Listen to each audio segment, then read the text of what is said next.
Hey there, Amplifiers. Thanks for tuning in. We have a great guest as always. And today we're going to be talking about, can unrelenting change be a good thing?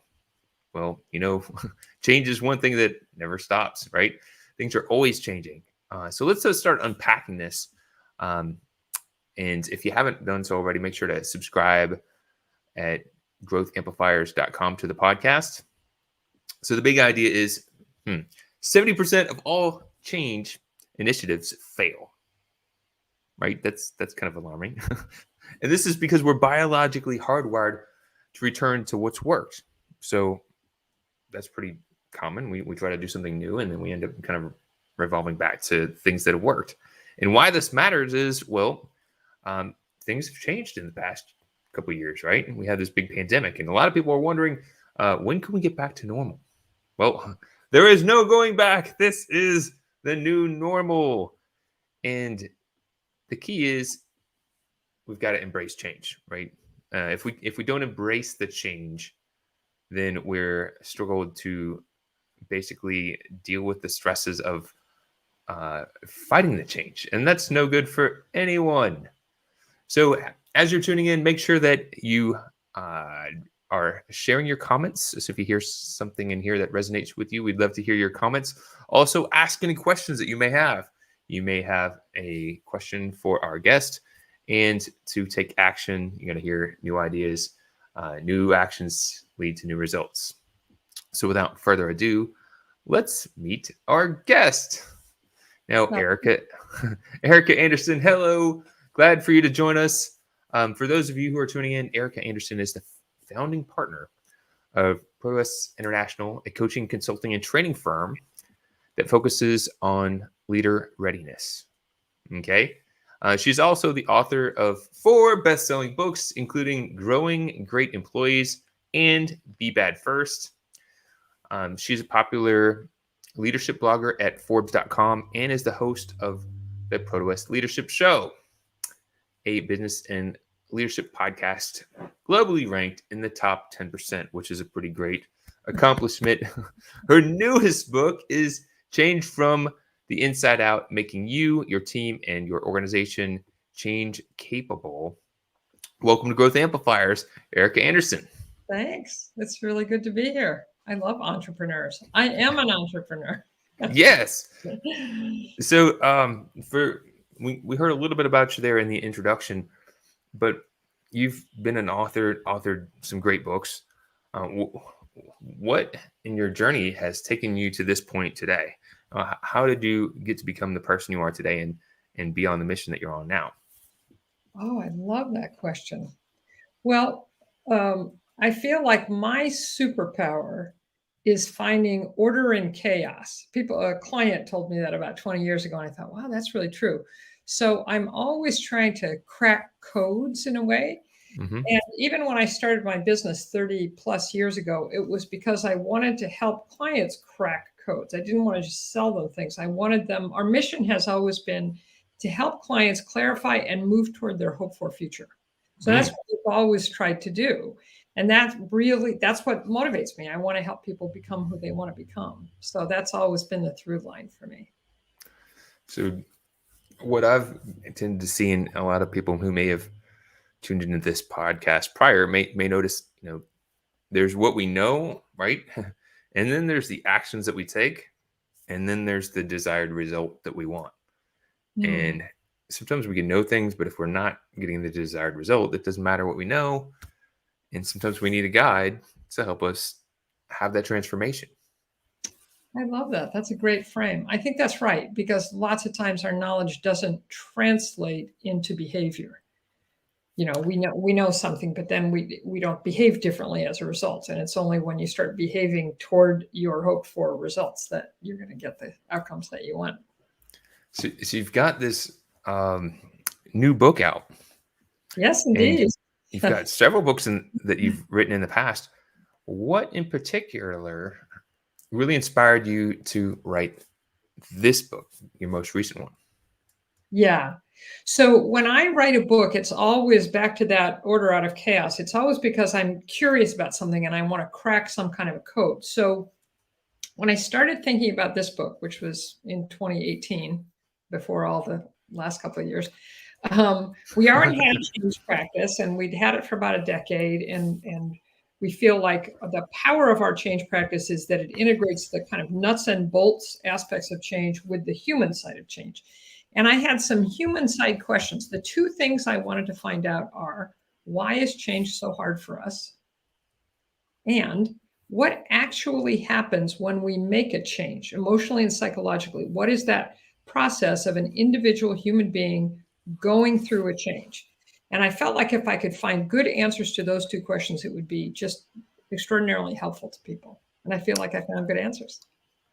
Well, those are good talking points to lead with. I know that there have been some things that I've set out to change and I've been successful with. And there have also been some other things that I've set out to change, and man, they've been very fleeting. Yeah. It's really strange. It's like the mind even shifts at different times of the day. Like I'll have Yes. one mindset at the beginning of the day, and by the end of the day, it's no longer the same mind. It has a different belief system. I'm like, what's going on? You are 100% right. And with change, it depends on where the change comes from, who's trying to kind of impose on us. There are all kinds of things. But one thing I found out, which I want to share with you and your listeners, because I think it's really helpful. I started to think about what you're saying. Why is change so hard for us? That 70% statistic from McKinsey. And so I started thinking about history, because I think so much of who we are now has been who we have been over the last thousands of years. So I started to think about people's lives before our modern times. And if you think about it, a person 100 or 200 or 500 years ago, their life changed very little from beginning to end, right? If somebody lived in a village 200 years ago, they almost without a doubt were going to spend their whole life in that village, probably doing the same thing their parents did. If my parents are farmers, probably going to be farmers. My dad's going to was a pipe fitter. I'm probably going to be a pipe fitter, and you stayed in the same village with the same friends and the same rituals. That was human life until fairly recently, right? Just hardly any change. And when a change did come, it was a threat and a danger. Think about it, right? It was a war or a famine or a plague or an earthquake, bad, like change was an aberration. So this, biological hardwiring, this homeostatic urge, like, let's go back to the way it was before. Let's go back to the way it worked. That's strong. And that has served us really well for thousands of years. And it's only in the last couple of generations that it doesn't serve us so well anymore, because it's impossible to have that kind of life that human beings have always had, right? Example I use at the beginning of the book. I'm old enough that when I was a little kid, television was a new thing. And I remember when we got our first TV. So we got our first TV, that was big. And then 10 years later, we got a color TV. So that was the pace of change, even 50 or 60 years ago, 10 years, and that level of innovation happens every 15 minutes on our phones now, right? Right. So even from that point, 50 or 60 years ago, it sped up so quickly. So what I begin to see is that we do have to, as you said in the intro, rewire ourselves so that we no longer automatically see change as a threat or a danger. We have to come to see it at least neutrally. Does that make sense? Yes. Yeah. Okay. So then I got to my second question, which what actually happens when we do go through a change? And I did a lot of observation, talk to a lot of people, and came to this thing that we've come to call the change arc. You know how an arc is, it's harder, and then it gets easier. So the beginning of the change arc is a change comes at us. You imagine you're running your business, and all of a sudden you realize, oh my gosh, my customers want something different than I'm giving them. That need for change comes at us, right? And the first thing we want to know, we call this proposed change, is some information, and it's remarkably consistent. We want to know three things. This will resonate for you, Kenny. We want to know, what does this mean for me? Meaning, what am I going to have to do differently, right? What does this mean for me? Why is this happening? Because we so prefer the status quo, we want some really good reasons before we're willing to change. And then the third one is, what will it look like when it's done? Because we have this deep fear of the unknown. So we want to know okay, if I make this change, what's the world going to be? What's it going to look like, right? So we start gathering this information, we start moving up the arc. And I want to talk what you were talking about before about mindset. Because we have this historical relationship with change as a danger and a threat, our opening mindset about most changes is that the change is going to be difficult and costly and weird. Right? And Right. difficult means I don't know how to do this. Other people are going to make it hard for me to do that. It's just there's obstacles, right? Mm-hmm. Costly means it's going to take from me things I value. And that's what we immediately think about change. And not just that it's going to take time or money, but that it's going to take identity and reputation and power and relationships. It's going to take away from me. If I make this change, I'll lose all these things that are important to me, right? And Mm-hmm. weird means strange, like, ooh, that's not the way we do things around here. So we start out thinking that even as we're taking in this information, and you can, our mindset, this, Kenny, our mindset comes out our mouth, right? So you tell people about a change. Like if you're an entrepreneur and you have some employees and you start saying to them, we got to do some things differently because our clients, our customers are changing their wants, their needs. The first thing that people tend to say is, oh my gosh, won't that be hard? And it's going to take so much time. And we don't know how to do that. We've never done that before.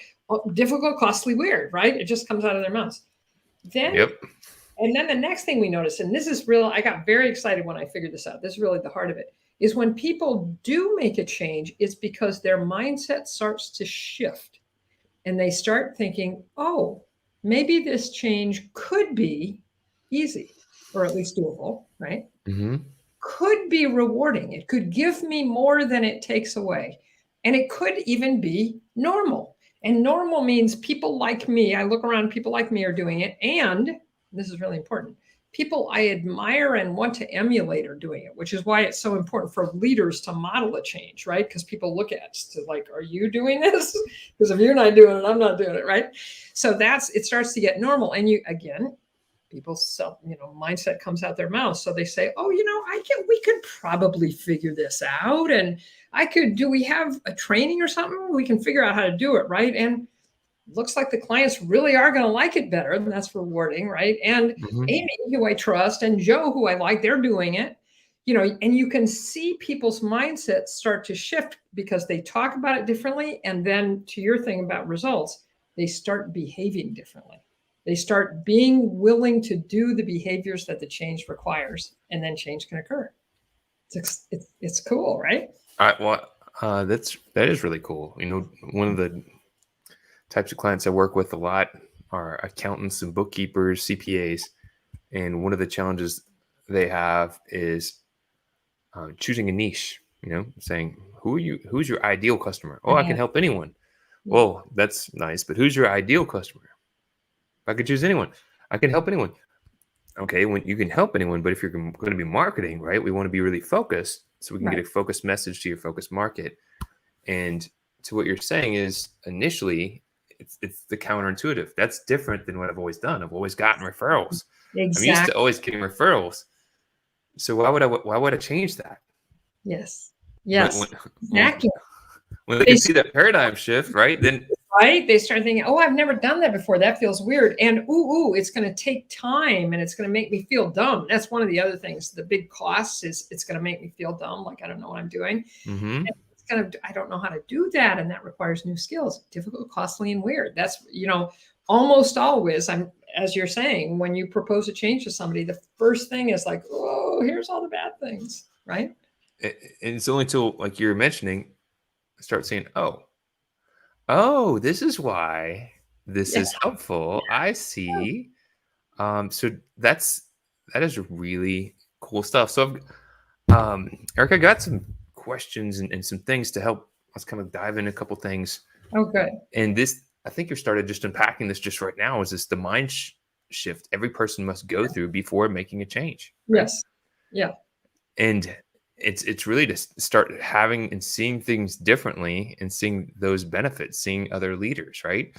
Exactly. It's going from the mindset starts out, this is going to be difficult, costly, and weird. and you're trying to shift or help other people shift to, it could be easy, or at least doable, rewarding, and normal. From difficult, costly, weird to easy, rewarding, normal. And the way it's when I talk to leaders, I always say that thing they say in airplanes about put on your own mask before attempting to help others. So if you're a leader and you want to make a change and you want other people to make a change, you have to make it first. You have to make that mindset shift first, or people won't believe you. And the wonderful thing about this is that we're in charge of our own self-talk. We can talk to ourselves differently. So if a change comes at you and you listen to yourself and you're thinking to yourself, this is going to be really difficult and it's going to take things from me, it's going to be difficult, costly, and weird, then you can stop yourself and go, wait, I'm not sure that's true. You can talk back to yourself. You can say, okay, how could it be easy? Or how could I make it easy? What are the rewards that could outweigh the costs? You can just start talking to yourself differently and change your own self-talk. And once you've started to see how the change can be easy, rewarding, normal, then you can turn to the people you lead. And when you share the change with them, then the first thing to do, and I think you know this, Kenny, is you have to listen to them. You can't immediately try and reassure them, talk about, because they won't. You just have to listen. Wow, okay, so you're concerned about this. You're worried it's going to take some time. Yeah. And then once you hear all the way through their concerns, then you can say to them, okay, so how could we make it easier? What could be the rewards? You can do the same thing to yourself. It's such a, I mean, those are like some great strategies that sometimes we can know things. Again, we know it's what we know, and then there's the result. We can know things, but then when we get in the day-to-day in the whirlwind, then we can get lost in application and being able to say, hey, look, I'm not going to try to push this on you and say, oh, it's just easy, this is the way it should be, and you just got to deal with it. But really understanding someone's mindset, where they're coming from, which kind of is leading us to that second point here is practical tools. Self-talk is a form of a tool. Yes, to catalyze change in any environment. Is there another thing that you could share that might be a decent tool for someone to consider? Yes, and this is, so the first half of the book was me talking about, or first third of the book, I guess, is why change is hard, and we got to rewire ourselves, and there's this change arc and the mindset shift. And then the second 2/3 of the book, second and third thirds of the book, is our 5-step change model that we use when we're helping companies go through catalyze big changes. And the thing I love about our change model is it really lines up with what we're talking about. So it's, and I'll quickly go through the 5 steps, but it's a way to, as I said at the first, do the nuts and bolts things, the good planning things you have to do to make a change, while cascading people through this change arc and helping them to make that mindset shift so that they can actually adopt the change. So the first step is clarify the change and why it's needed. And if you remember, those are 2 of the 3 things I said that people want to know first about change. What is the change? Why is it needed? And then the second step is envision the future state. That what will it look like when the change is done? And usually when a change happens organizationally, in a big organization, it's usually a small, fairly senior group of people thinking about it. In an entrepreneurial organization, sometimes it's just you, the leader, thinking about it. But going through these first 2 steps is critical, because you're going through those steps in a way on behalf of the rest of the organization. If you as the leader or this small group gets clear about, okay, what is this change? Why do we need it? What will it look like when it's done? And you can talk about those things clearly. Then as you start bringing other people into the tent, you can give them that information that people want immediately when you tell them about the change. So that's great. So then the third step is called build the change. And you bring in the change team. Even in a small organization, it's probably not going to be just you. So you put together the group of people who are going to, design and drive and manage the change to the organization. And you bring them through their change arc. That's the first thing you do, is kind of like, here's the change, why it's needed, what it'll look like, right? Does that make sense? Talk them through it. And then the change team builds the change. This is the kind of nuts and bolts part of it. It's change is a project, right? So you create a project plan, and here's everything we need to do to make this change happen. Then the fourth step, and this is the step that almost never happens in organizational change, we call it lead the transition.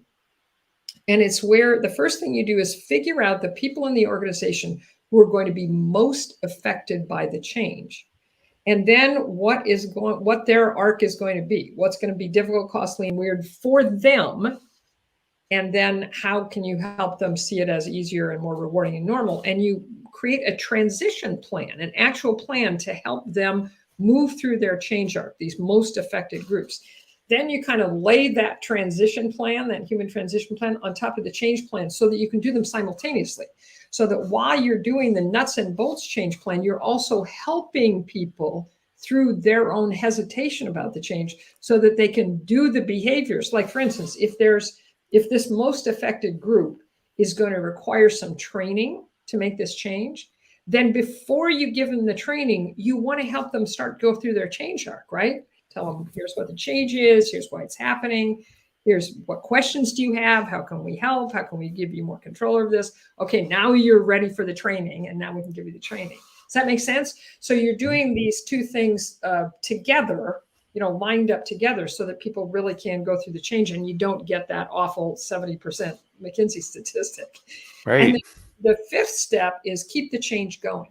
Because a lot of times once the nuts and bolts part of a change has been made, people kind of walk away. But that's when it's really important, again, back to your point of the distance between what we know and what we do, to make sure that it's happening, that the measures of success that you have for the change are really coming true. You're getting the results that you want. And if not, why? And you may have to tweak the change and do some things differently to make sure that the change really has the results. The other thing you do in this fifth step, you said the subtitle of my book is making you, your team, and your organization change capable. Mm-hmm. Because what we realized is, this goes all the way back to the beginning of our conversation, you're not just trying to help people do a change, you're trying to help them get better at change, period, overall, right? Because of the time we live in.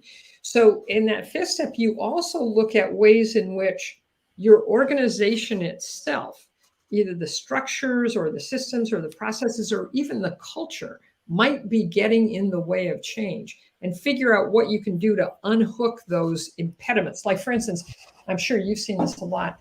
Sometimes organizations have really complicated systems that make any change difficult, right? Mm-hmm. So you look at that point, it's like, okay, how can we simplify these core systems so that this change we're trying to make right now and any future changes will be less impeded by the complexity of these systems? Does that make sense? This all is really powerful. I mean, because, and you see the challenge here is if people are resistant to change, it's just the way some people are wired. They hear a change coming on, they're like, "Mah!" They start focusing on what's different, what they don't like, Yes. and drag their feet. And I'm not speaking to everyone, but this is a common thing. And if we don't embrace change, well, the change is going to happen regardless. So Precisely. So get left by the sidelines, right? So do we want to be anchoring our feet, holding ourselves back? It's not going to be good for anyone. So Exactly. when you, as a leader, can empower those that are part of your team to not only go through the transition, but also to strengthen their muscles towards a successful change, this can help you just move quicker, move your whole organization quicker. That's exactly right, Kenny. And then the next time a change comes along, people are ready. I love it as people, we've been going through many changes in our organization, as everyone has. But a couple of weeks ago, our senior team was talking. We were talking about this change in our finance director. I could tell she got that look on her face like, oh. And I said, oh, so you're thinking this is probably going to be difficult, costly, and weird, right? And she laughed and she said, yes, and I'm already working on my mindset. And within a couple of days, she was fine. It's like, great, we're going to do this. So once you start to exercise that muscle of consciously shifting your mindset around change, then you've become conscious of it, right? And you can do it consciously, which is powerful. I think it's incredibly important. I can't tell you how many times I've been part of some sort of change, whether it's to an organization I'm a member of, a company that I worked for in the past, or just changing in my own business. Yes.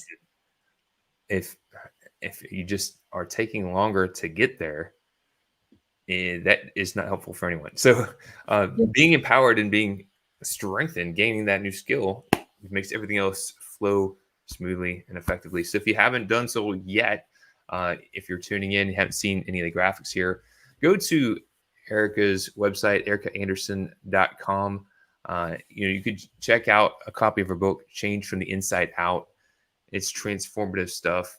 I highly recommend making a change for the new year and checking that out. And Erica, you've been awesome. I really love how Oh, you've simplified. You've had a framework that you could share with our listeners. As we're wrapping our thoughts here, one tradition we have is to let our guests share something that they've learned on their journey that might be helpful for others on their journey as well. It doesn't have to be related to your normal content or topic, but it can be if you'd like. So just something that you'd like to share that's been valuable for you that might be valuable for others on theirs. I don't know why this comes to mind. Maybe it's because it's the holiday season and a new year, and it's been such a tough couple of years. But one thing that I've really learned over the years is that the most powerful, positive emotion available to us as human beings is gratitude. Hmm. And that even in difficult situations, you can almost always find something genuine to be grateful for. And I notice that when I feel grateful, even that I'm alive or that I'm capable of having great conversations with people or, whatever I can be grateful for, it unsticks me. It Hmm. unsticks my brain, it unsticks my emotions, and it allows me to move forward. So that's what I've learned. Thank you very much. I'm grateful for having this moment with you, grateful for the knowledge that you shared, and grateful for you who have tuned in. Please be sure to like, share, comment. We'd love to hear from you. Subscribe to growthamplifiers.com. And if you haven't done so already, ericaanderson.com. Check it out. She's a great guest. And, if you're having trouble making that transition, that change to do that, that's all the more reason you need to do that. So thank you very much. We will catch you on the flip side. We are signing off for 2022. Thanks, Kenny. Bye.